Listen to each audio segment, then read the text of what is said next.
J'ai dit maillot avec Didier Roustan. Voilà. Oui, Michel. Extraordinaire coup de tête de mon Basilou. Et comme chaque jeudi, Didier, vous nous racontez l'histoire d'un maillot de légende.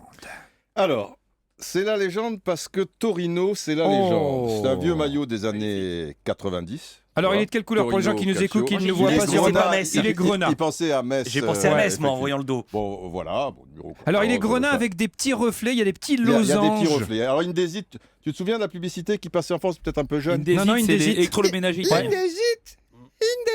Il y avait une sorte de petite... Ça y est, on a un jingle. Bon, enfin bref. Jingle Indesit. Pourquoi c'est un maillot... Mais trouvez-moi le jingle d'Indesit, mais avec le petit oiseau qui est non, trop compliqué, me dit Michael. Bon, c'est pas grave. C'est Kevin, tout, c'est Michael. C'est Kevin, C'est notre Kevin, oui, réalisateur. c'est vrai. Mais c'est pas 2028 grave. Mais c'est Ça, pareil. c'est pareil. Bon, C'est pas un souci.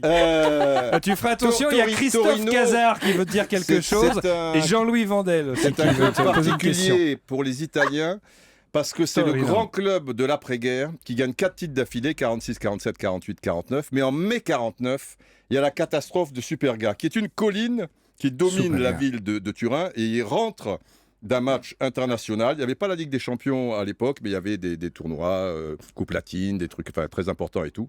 Et c'est une équipe, c'est la meilleure équipe du monde. Et l'avion, il y a du brouillard, beaucoup de brouillard, tu vois, vers Turin, tout ça et tout. Il percute la colline, tout le monde meurt, notamment, c'était quasiment l'équipe d'Italie de l'époque, et notamment Valentino Mazzola, qui est le père de Sandro Mazzola. Valentino Mazzola, qui était le grand joueur italien de l'époque, l'un des meilleurs joueurs du monde, meneur de jeu et tout. Et son fils...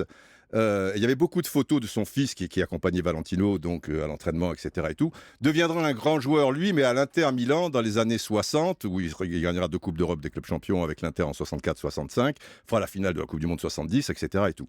Et d'ailleurs, quand je me faisais... Parce que moi, je n'étais pas doué en maths comme toi, ça me faisait chier les cours de maths. Et je me souviens, en 6e, donc je n'écoutais pas le professeur, et je pensais à des choses, ou alors j'écrivais des choses, et j'avais écrit une chanson qui s'appelait... Et ça date un peu, mais je m'en souviens toujours. C'est Mazzola, Mazzola, Mazzola, la la, tu as conquis le calcio avec ton père Valentino, époque du Grand Torino, parce qu'on l'appelle le Grande Torino, cette équipe. Voilà, bon, c'est l'histoire, mais c'est l'histoire, les enfants, voilà. Et alors, ce qui est Mais la formidable, chanson. ce qui est formidable dans cette Ouais, la émission, chanson, elle est ringarde, c'est vrai. Non, Mais à 12 ans, ce qui est je formidable, connaissais c'est déjà. la C'est tradition. largement mieux que le Vous- dernier vous- Julien Clerc. Excuse-moi. Vous êtes tombé un bon jour, mon cher Philippe, parce que chaque jeudi, eh bien, Didier Roustan offre, bien sûr. La tradition, Donc c'est qu'il ce maillot du bêtise, Torino des est pour bêtises. vous, Le- Je Philippe l'accepte. Vandel. Je lui rends s'il me refait le jingle. Ah ben non, mais le jingle Indesit. Indesit Europe